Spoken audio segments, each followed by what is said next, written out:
중국 시골 청년이 월 250만 원 숫자 하나만 보고 한국에 왔습니다. 그런데 도착한 그가 처음 마주한 건 반지 합방, 최저임금, 그리고 무너진 자존심이었습니다. 그는 왜 한국을 오해했을까요? 그런데 그 오해가 그의 인생을 완전히 바꿔놓습니다. 돈만 보고 왔는데 그가 한국에서 찾은 건 돈보다 더 소중한 어떤 것이었습니다. 250만 원이면 인생이 바뀔 줄 알았어요. 그런데 진짜 바뀐 건 숫자가 아니었습니다. 1초만 투자해서 좋아요, 구독 부탁드립니다. 여러분도 이 이야기의 끝에서 진짜 성공의 의미를 다시 생각하게 될지도 모릅니다. 중국 허난성 뤄양 외곽의 한적한 농촌 마을, 흙먼지가 휘날리는 좁은 골목과 밭을 끝낸 어르신들의 낮은 목소리가 뒤섞인 그곳이 저의 고향입니다. 저는 그 마을에서 가장 번듯한 전자부품 공장에서 일하며 성공한 청년으로 통했습니다. 월급은 약 4,000위안, 한국 돈으로는 76만 원 정도였습니다. 그 돈으로 부모님께 용돈을 드리고 명절이면 어머니 손에 두툼한 봉투를 쥐어드렸습니다. 친구들과의 모임에선 항상 계산을 도맡으며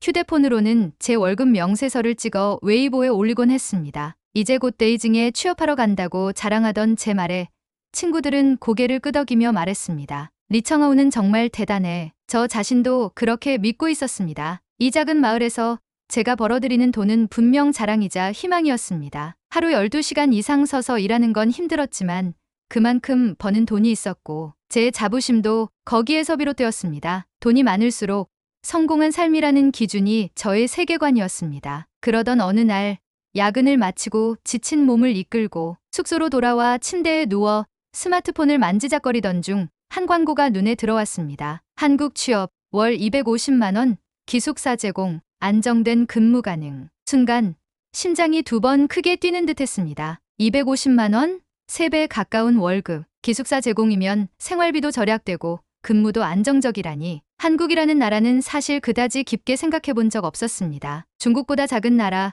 중국의 기업들이 오히려 그쪽에 진출하고 있는 상황에서 저는 한국을 일종의 작은 시장 정도로만 여겼습니다. 하지만 그 작은 나라에서 받을 수 있다는 250만 원이라는 숫자 앞에 저의 세계관은 흔들리기 시작했습니다. 말도 안 돼. 처음에는 믿을 수 없었습니다. 친구에게 물었더니 오히려 놀라운 말을 들었습니다. 내 사촌동생도 작년에 한국 갔어. 지금 차 산다고 하더라. 갑자기 눈앞에 가능성이 떠오르기 시작했습니다. 나도 갈 수 있을까? 나도 250만 원을 벌 수 있을까? 그렇게 며칠 밤을 새우며 인터넷을 뒤졌습니다. 유튜브에는 수많은 한국 취업 후기 영상이 있었고 댓글에는 중국어로 돈 잘 벌어요, 기숙사 좋아요 같은 말들이 줄지어 있었습니다. 어느새 저는 채용대행업체에 이력서를 보내고 기본적인 인터뷰를 마쳤습니다. 전자부품 조립 경력은 제 장점이었고 별다른 문제 없이 합격 통보를 받았습니다. 출국은 다음 주입니다. 준비되셨죠? 라는 중개업체의 말에 저는 무의식적으로 네라고 대답했지만 사실 가슴은 두근거렸습니다. 저를 둘러싼 모든 환경이 바뀌는 순간이었으니까요. 부모님께는 출국 전날에야 말씀드렸습니다. 어머니는 걱정스러운 눈빛으로 정말 괜찮은 선택이냐고 물으셨지만 저는 단호하게 말했습니다. 중국에만 있다간 더 이상 성장할 수 없을 것 같아요. 이번이 기회예요. 짐을 싸는 손이 바빴지만 제 마음은 그보다 더 빠르게 한국으로 달려가고 있었습니다. 출국 당일 공항에 서서 저는 제 자신에게 말했습니다. 250만 원이면 이제 진짜 인생이 달라질 거야. 마치 인생의 새로운 페이지를 여는 것처럼 그렇게 저는 숫자 하나에 인생을 걸고 비행기에 올랐습니다. 창밖으로 점점 멀어지는 중국 계지를 바라보며 혼잣말을 했습니다. 가보지 않으면 모르는 게 있다. 이제는 더는 뒤를 돌아보지 않겠다. 그러나 그때는 몰랐습니다. 숫자 하나의 마음을 뺏긴 그 결정이 곧 제 자존심을 뒤흔들 가장 큰 충격으로 다가올 줄은. 비행기 안에서 저는 창밖을 바라보며 수없이 상상했습니다. 깨끗한 거리, 반짝이는 기숙사, 조용한 동료들과 친절한 상사, 그리고 무엇보다도 매달 통장에 찍힐 250만 원이라는 숫자, 마치 새 인생을 사는 것만 같았습니다. 고단했던 공장 일도, 마을의 비좁은 골목길도 모두 과거가 되어버리는 듯한 기분이 들었습니다. 드디어 시작이다. 나도 드디어 올라서는 거다. 한국에 도착하면 가장 먼저 하고 싶은 일은 부모님께 영상통화를 걸어 새로운 방을 보여드리는 것이었습니다. 그리고 친구들에겐 당당히 말할 수 있을 거라 믿었습니다. 내가 말했지? 진짜 세상은 여기 있다고. 하지만 저는 알지 못했습니다. 그 모든 기대와 환상이 인천공항의 자동문을 나서는 그 순간부터 무너지기 시작할 거란 사실을. 비행기가 착륙하고 인천국제공항의 자동문을 지나자마자 느껴진 첫인상은 정적이었습니다. 생각보다 조용했고 깔끔했습니다. 여기구나, 한국. 눈앞에 펼쳐진 공간은 확실히 정돈되어 있었고 직원들의 움직임은 규칙적이었습니다. 그런데 곧 다가온 중개업체 직원은 저를 반갑게 맞이하기보다는 빠르게 서류를 정리하고 묻지도 않은 정보들을 전달했습니다. 이제 경기도 안산으로 이동합니다. 공장 근처에 기숙사 있고요. 출근은 내일부터예요. 중국에서 상상했던 새 인생은 그렇게 시작되었습니다. 하지만 기대와 현실의 차이는 곧바로 드러났습니다. 도착한 기숙사는 고층 아파트가 아닌 반지 하방이었습니다. 창문은 허리 높이에 걸려 있었고 그나마도 거리에 배수구와 맞닿아 있어 하루 종일 햇빛이 들지 않았습니다. 곰팡이 냄새가 났고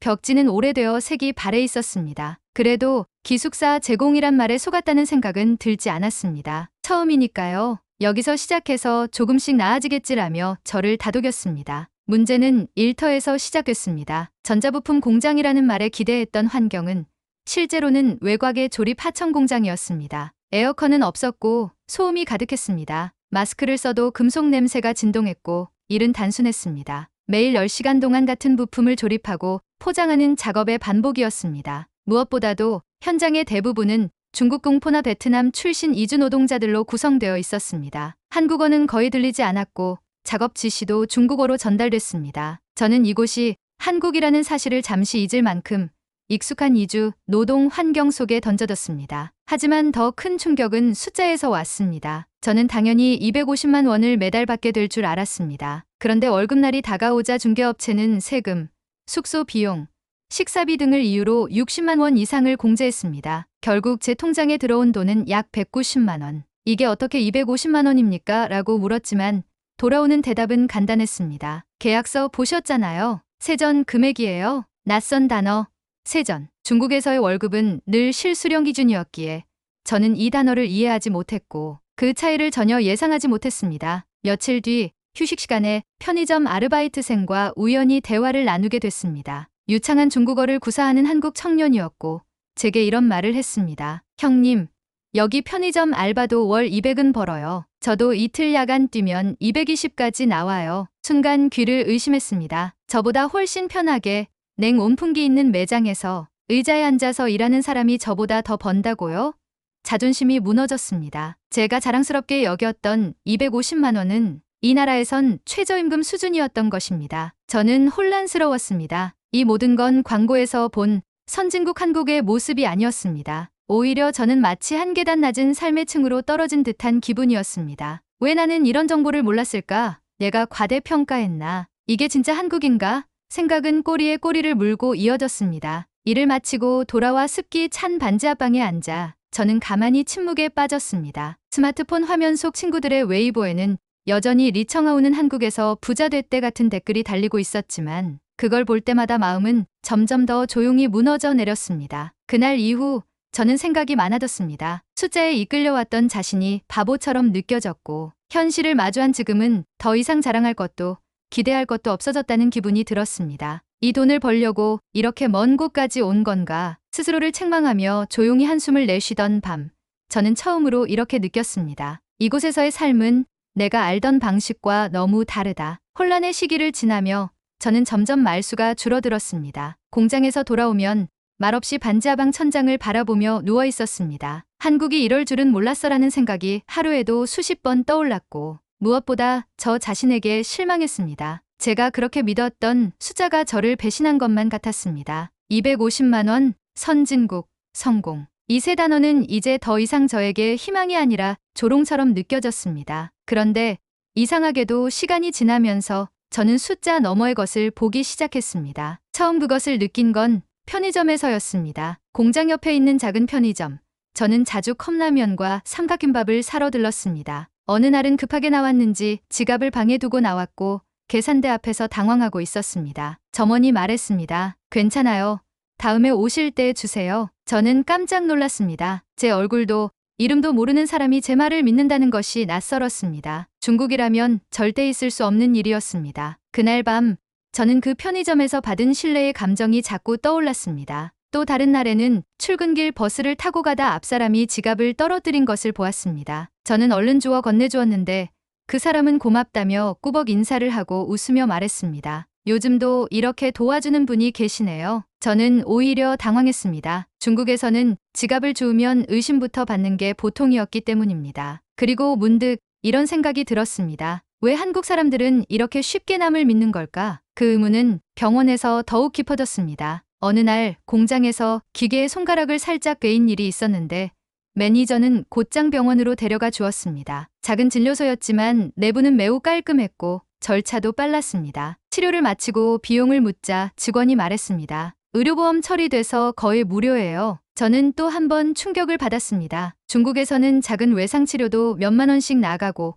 보험 적용은 거의 되지 않았습니다. 한국은 아픈 사람에게 돈보다는 치료를 먼저 생각하는 것 같았습니다. 시간이 지나면서 저는 한국의 질서를 조금씩 이해하게 되었습니다. 쓰레기를 아무데나 버리지 않는 이유, 횡단보도에서 신호를 지키는 이유, 식당에서 자리를 스스로 치우고 가는 문화. 처음엔 이 모든 게 불편했습니다. 왜 이렇게 규칙이 많지? 왜 다들 말을 안 해도 알아서 하지? 하지만 그게 단순히 규칙이라기보다는 서로에 대한 배려에서 비롯된 것이라는 걸 알게 됐습니다. 무엇보다 인상 깊었던 건 어느 비 오는 날의 일이었습니다. 출근길에 갑자기 비가 쏟아졌고 우산이 없던 저는 그대로 비를 맞으며 걸어야 했습니다. 그때 버스 정류장 옆에 놓인 우산 거치대에 몇 개의 우산이 놓여 있는 걸 발견했습니다. 옆에 있던 중년 남성이 말했습니다. 필요하시면 하나 가져가세요. 어차피 내일 다시 놔두시면 돼요. 저는 말도 안 된다고 생각했습니다. 우산을 그냥 가져가라고? 그리고 다시 돌려달라고. 한국은 그런데요. 그 순간 제 마음속 깊은 곳에서 뭔가 울컥 솟구쳤습니다. 이곳 사람들은 처벌을 두려워해서가 아니라 믿음을 저버리지 않기 위해 행동하는 거였습니다. 질서와 신뢰는 이 나라의 문화가 아니라 일상 그 자체였습니다. 저는 한국에 온 이유가 돈이었지만 지금은 그보다 훨씬 더 많은 것을 보고 있었습니다. 숫자 하나에 흔들려 이 땅에 발을 디뎠던 저는 이제 숫자 바깥의 삶의 진실을 알아가기 시작했습니다. 그리고 그 진실은 조용하지만 깊게 제 삶을 흔들고 있었습니다. 이런 경험들이 쌓이면서 제 안에 서서히 변화가 생기기 시작했습니다. 처음에는 단지 규칙을 따르려 애썼다면 이제는 그 이유를 스스로 이해하고 있었습니다. 쓰레기를 분리수거함에 정확히 버리는 것도, 버스에서 소리 내어 통화하지 않는 것도 그저 규율이 아니라 서로를 위한 배려라는 걸 알게 되었습니다. 어느 순간부터 저도 자연스럽게 그렇게 행동하고 있었고 이상하게도 그럴 때마다 스스로가 조금씩 더 사람답게 느껴졌습니다. 돈보다 중요한 게 있다는 말을 그동안은 형식적인 말이라 여겼지만 이제는 그 의미가 마음 깊이 와닿았습니다. 한국에서의 삶은 여전히 쉽지 않았지만 적어도 그 속엔 제가 존중받고 있다는 느낌이 있었습니다. 반지 앞방에서 맞이한 마지막 겨울, 창문 틈으로 스며드는 찬바람에 몸을 웅크리며 앉아있던 어느 날 문득 이런 생각이 들었습니다. 처음 이 방에 들어왔을 때는 모든 게 실망이었는데 지금은 이 공간이 낯설지 않았습니다. 한때는 굴욕처럼 느껴졌던 습기찬 벽지, 반쯤만 열리는 창문, 형광등의 희미한 불빛마저도 이제는 익숙한 일상의 일부가 되어 있었습니다. 환경은 변하지 않았지만 제 마음속에는 분명한 변화가 자리 잡고 있었습니다. 한국에 온 지 1년, 돌아보면 그 시간은 저에게 엄청난 깨달음을 안겨주었습니다. 처음에는 오직 월 250만 원이라는 숫자만을 보고 이곳에 왔습니다. 더 많은 돈, 더 높은 수준의 삶, 고향 사람들의 부러움, 이런 걸 상상하며 한국행 비행기에 몸을 실었습니다. 하지만 이곳에서 마주한 현실은 정반대였습니다. 숫자 하나의 의지에 시작한 삶은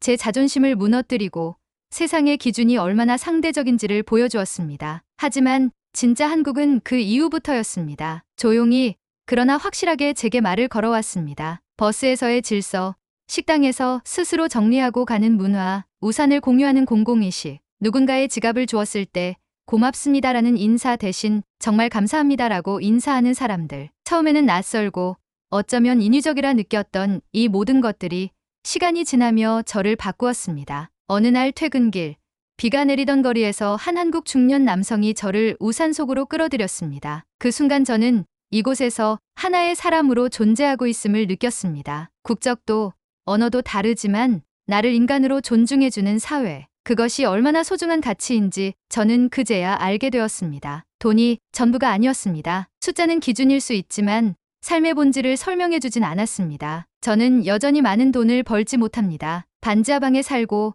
매일 같은 작업복을 입고 공장으로 향합니다. 하지만 그 속에 담긴 하루하루는 더 이상 허무하지 않습니다. 제 일상이 존중받고 있고 제 존재가 누군가에게 믿을 수 있는 사람으로 느껴지는 지금, 저는 과거보다 훨씬 더 자신감 있게 살아가고 있습니다. 가장 감동적인 순간은 고향에 계신 어머니께 영상통화를 드렸을 때였습니다. 작고 조용한 방 안, 휴대폰 화면 속 제 모습은 여전히 피곤하고 초라했지만 어머니는 웃으며 말씀하셨습니다. 얼굴이 많이 달라졌구나. 힘든 거 다 알지만 내 눈빛이 참 평온해 보여. 그 말을 들은 순간 눈물이 핑 돌았습니다. 한국에서 겪은 모든 일이 떠오르며 제 인생에서 가장 중요한 것이 무엇인지를 다시금 생각하게 되었습니다. 친구들에게 말했습니다. 나 여기서 돈은 못 모았지만 사람답게 사는 게 뭔지 배웠어. 처음엔 다들 이해하지 못했지만 언젠가 그들도 알게 될 거라 믿습니다. 숫자보다 중요한 삶의 본질, 존엄과 배려의 문화,